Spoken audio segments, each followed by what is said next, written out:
Hi guys, back with a quick little video on the Texan 308. Now, it took me a long time. I was interested in this gun for many years, and finally I found one online for cheap enough for me to take a risk with. And it turned out absolutely perfect. One of the best big bores I have ever had in my life. And the reason it took me so long to finally pull the trigger on this gun was because it kind of got a bad reputation right out of the gates. There's two reasons for that, and I'll go into it at the end of this video, but first I'll get to what this gun can do. Now, I've been shooting this gun out to 200 yards many times, even beyond. I know it can even go beyond. So I've been easily able to hit 6-inch steel about 80 to 90% of the time when there's no wind. And today I have almost no wind. So I'm going to prove this gun's capabilities. I'm going to put about 7 balloons out there.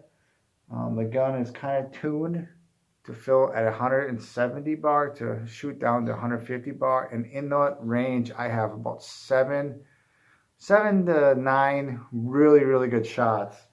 And I put 7 balloons out here, and I'm going to show you that I can probably get every one.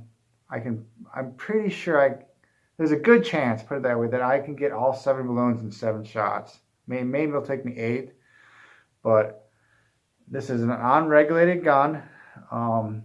It shoots like a regulated gun because I put a large bottle on it. It's double the size of the bottle. This is a 1.1 liter bottle. And I put a Mad Dog stock, which gives it more rigidity. Other than that, it's completely bone stock Texan. So let's see what happens.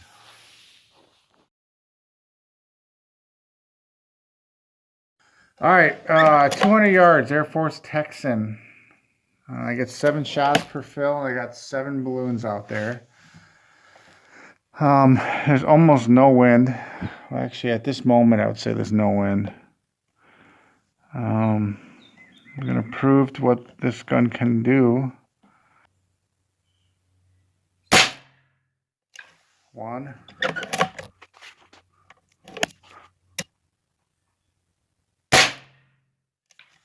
2.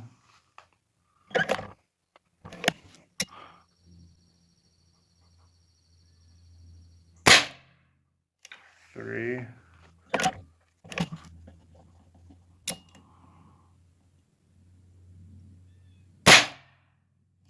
4.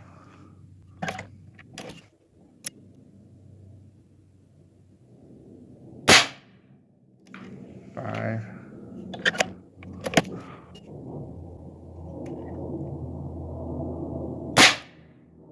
6.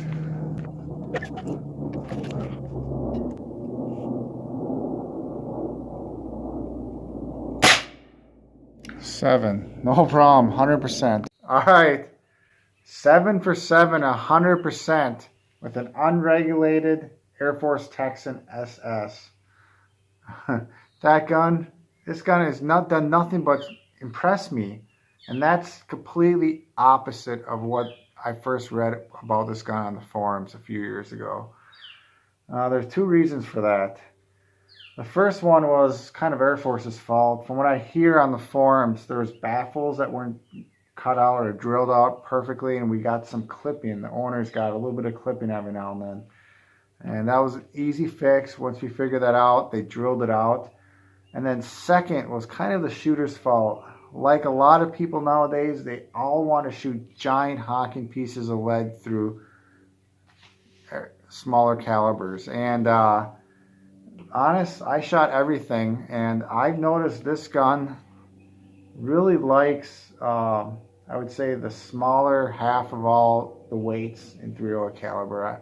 I shot everything from 65 grain up to about 110. I shot really well, almost everything. I'm currently shooting 75 grainers, but this gun likes the smaller ones, not the larger ones. And it's still at those powers which you watch on there was still at 150 pounds, which still is not light. It's not enough of a big game, but for coyote, absolutely perfect. And that's exactly what I wanted. These balloons are about roughly the size of a coyote's vitals, and that's all I wanted. And I can clearly shoot one of these balloons over and over at any ranges within 200 yards, which is more than I ever expected from this gun. I can't be happier about this Texan. And then the fact that it's unregulated and it's shooting like a regulated gun is just amazing to me. I get even more than 7 shots, but I keep 7 because that's good enough. So I get even more than 7 shots, and then I can shoot my tanks down to nothing. The gun is so efficient on air that even my tank's almost cash, I can still take my Texan out and shoot it down to my tank with it tethered down to about 150, 145 bar. Amazing. I cannot be any happier with that gun. And that's why I had to make that video, just to tell the airgun community and you airgunners what's really up with this Texan. Hope you enjoyed the video. Thank you.